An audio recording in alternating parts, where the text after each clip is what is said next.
नमस्कार, झारखंड समाचार में आप सबका स्वागत है। आइए जानते हैं सुबह से लेकर शाम तक की तमाम बड़ी खबरों को। इससे पहले चैनल को सब्सक्राइब नहीं किया है तो प्लीज चैनल को सब्सक्राइब कर बेल आइकन को प्रेस कर दीजिए ताकि खबरों का अपडेट आपको मिलता रहे। 7 लाख बच्चों को नहीं मिली यूनिफॉर्म और स्कूल किट की राशि, विभागों में घूम रहा पैसा। बता दें कि झारखंड के सरकारी स्कूलों के करीब 7 लाख बच्चों को अब तक पोशाक व स्कूल किट की राशि नहीं मिल सकी है। अगर 31 मार्च तक उन्हें राशि नहीं दी गई तो यह राशि लेस कर जाएगी और उन्हें पोशाक व स्कूल किट की राशि का वितरण नहीं हो सकेगा।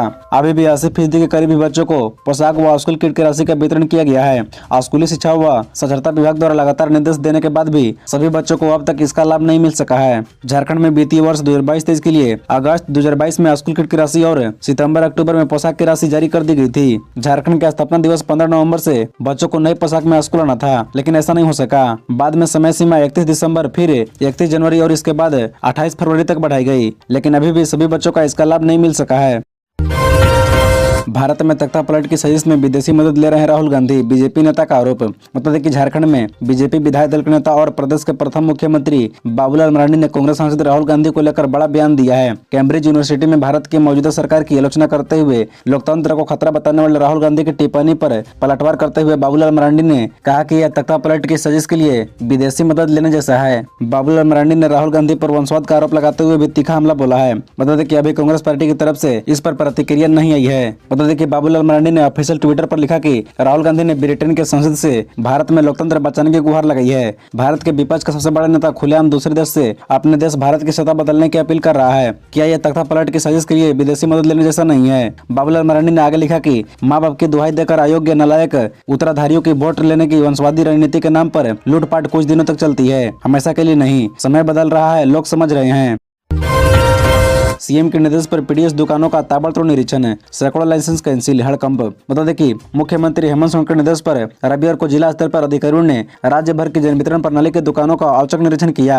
अनियमितता पाए जाने पर अधिकारियों ने बड़ी संख्या में पीडीएस दुकानों का लाइसेंस रद्द किए। इतना ही नहीं, सैकड़ों लाइसेंस निलंबित भी किए गए। औचक निरीक्षण के दौरान मुख्य रूप से राशन कार्ड वितरण, अनाज उठाव, अधिकारियों की संख्या, स्टॉक मिलान, पंजी एवं आधिकारिक दस्तावेजों की बारीकी से जांच की गई। मुख्यमंत्री को राज्य में संचालित 25,000 से अधिक जन वितरण प्रणाली की दुकान के संबंध में इस बात की जानकारी मिल रही थी कि सरकार द्वारा आवंटित राशन सामग्री की मात्रा के अनुसार लाभुकों के बीच वितरण नहीं किया जाता है। साथ ही दुकान के प्रमुख स्थान पर सूचना पट के अनुज्ञप्ति संख्या, अनुज्ञप्तिधारी का नाम एवं पता, दुकान खोलने एवं बंद होने का समय, विभिन्न श्रेणी के कार्डधारी की संख्या, विभिन्न श्रेणी के कार्डधारी के लिए राशन की मात्रा एवं दर, स्टॉक का वितरण आदि का प्रदर्शित नहीं किया जा रहा है। विभाग द्वारा जारी आदेश का अनुपालन कई पीडीएस दुकानदारों द्वारा नहीं किया जाता है। इस बात की सत्यता जांचने एवं लाभुकों को तय मात्रा में खाद्यान्न का वितरण सुनिश्चित करने के लिए औचक निरीक्षण का आदेश दिया गया।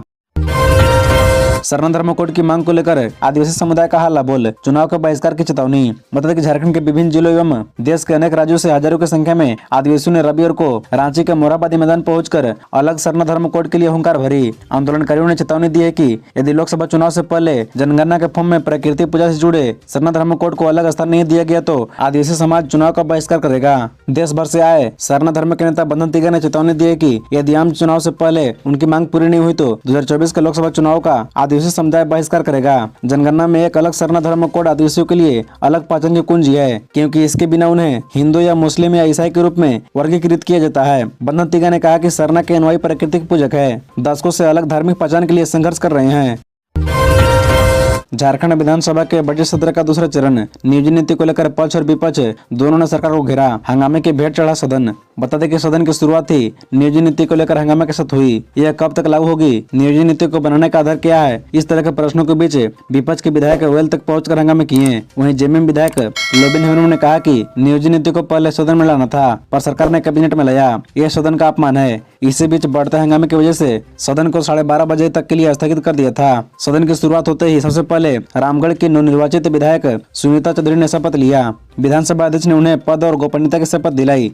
भाजपा के विधायकों ने साफ तौर पर कहा कि नियोजन नीति में 60-40 ने चलतो। भाजपा के विधायकों ने ठगने का आरोप लगाते हुए मुख्यमंत्री से इस्तीफा की मांग की। भाजपा विधायक टुल्लू महतो ने कहा कि यह सरकार युवा विरोधी है।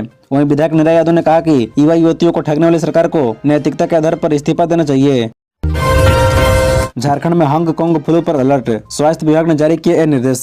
बता दें कि देश में इन्फ्लुएंजा ए के उपस्वरूप H3N2 के बढ़ते मामलों को लेकर राज्य सरकार गंभीर है। स्वास्थ्य विभाग के अपर मुख्य सचिव अरुण कुमार सिंह ने एडवाइजरी जारी करते हुए राज्य के सभी उपायुक्तों को अलर्ट किया है। इसके लिए उन्होंने मेडिकल कॉलेजों समेत राज्य के सभी अस्पतालों में इन्फ्लुएंजा जैसी बीमारी और गंभीर तीव्र श्वसन बीमारी के रोगियों की स्क्रीनिंग सुनिश्चित कराने का निर्देश दिया है। साथ ही इसके शुरुआती बढ़ते रुझान का पता लगाने के लिए हर दिन की रिपोर्टिंग IDPS IHIP पोर्टल में अपलोड करने की हिदायत दी है। अपर मुख्य सचिव ने उपायुक्तों को कहा कि गहन निगरानी करते हुए संदिग्ध मरीज के नमूने की इन्फ्लुएंजा, कोविड और एडेनो वायरस की जांच कराएं। देश के कुछ हिस्सों में इन्फ्लुएंजा जैसी बीमारियों और गंभीर तीव्र श्वसन में बढ़ोतरी का रुझान देखा गया है। इसमें से अधिकांश मामले इन्फ्लुएंजा ए वायरस H1N1 H3N2 आदि के कारण होते हैं।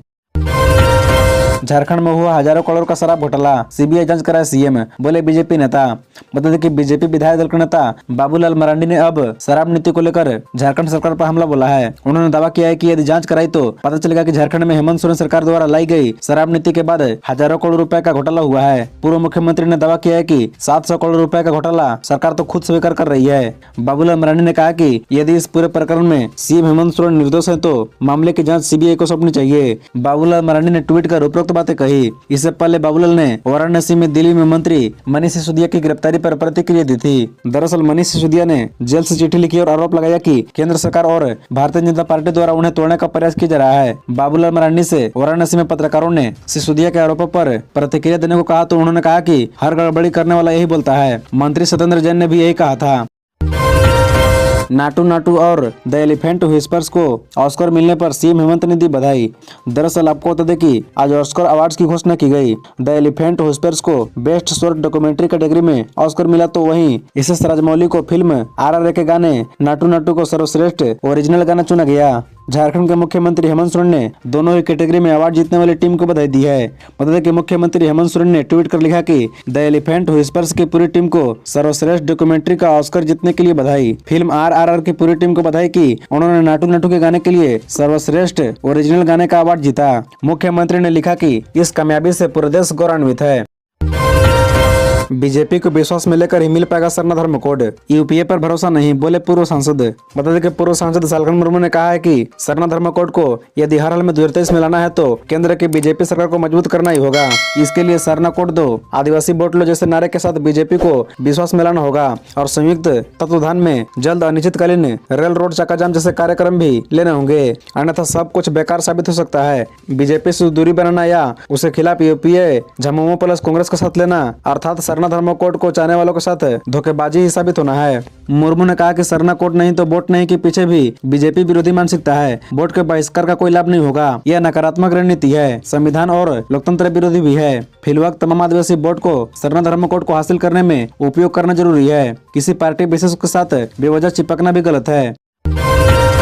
आंख बंद कर नियमावली बनाते हैं झारखंड के अफसर। मैट्रिक में जो जरूरी नहीं नियुक्ति में कर दिया जाता है अनिवार्य। बता दें कि झारखंड गठन के बाद से ही झारखंड के अधिकतर नियुक्तियों के मामले विवादों में रहे हैं। एक नियुक्ति प्रक्रिया 8 से 10 वर्षों तक चली। राज्य में लगभग हर नियुक्ति के बाद नियमावली बदल जाती है।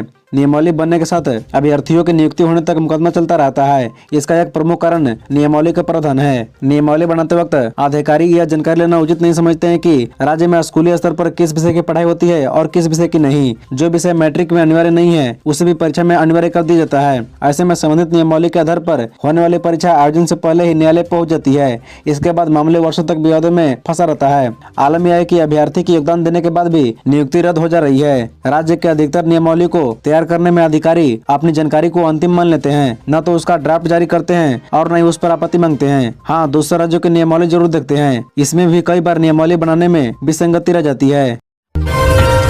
इप्टा का राष्ट्रीय सम्मेलन पलामू में 17 मार्च से, पोस्टर जारी। बता दें कि भारतीय जन नाट्य संघ का 15वां राष्ट्रीय सम्मेलन 17 से 19 मार्च 2023 को पलामू में होना तय हुआ है। यह आयोजन मेदिनीनगर के गांधी स्मृति नगर भवन में होगा। इस अवसर पर 3 दिवसीय अखिल भारतीय सांस्कृतिक समारोह नीलांबर पीताम्बर लोक महोत्सव का भी आयोजन किया जाएगा। सम्मेलन को लेकर तैयारियां जोरों शोरों से चल रही है। रविवार को आयोजन समिति के अध्यक्ष डॉक्टर अरुण शुक्ला के आवास पर कार्यक्रम आयोजित कर सम्मेलन का कविता और स्लोगन पोस्टर जारी किया गया। सभी पोस्टर दिल्ली के इप्टा कलाकार रजनीश साहिल द्वारा तैयार किए गए हैं, जिसमें झारखंड के प्रमुख कलाकार, साहित्यकार एवं संस्कृत कर्मियों की कविताएं, उनके विचारों को रेखांकित किया गया है। आयोजन समिति के अध्यक्ष डॉक्टर अरुण शुक्ला ने बताया कि बेगूसराय इप्टा की टीम लक्ष्मी यादव के नेतृत्व में पलामू पहुंच चुकी है, जो गांव-गांव शहर-शहर जाकर लोगों को लोक गायन के माध्यम से राष्ट्रीय सम्मेलन के प्रति जागरूक कर माहौल बनाने का कार्य करेगी।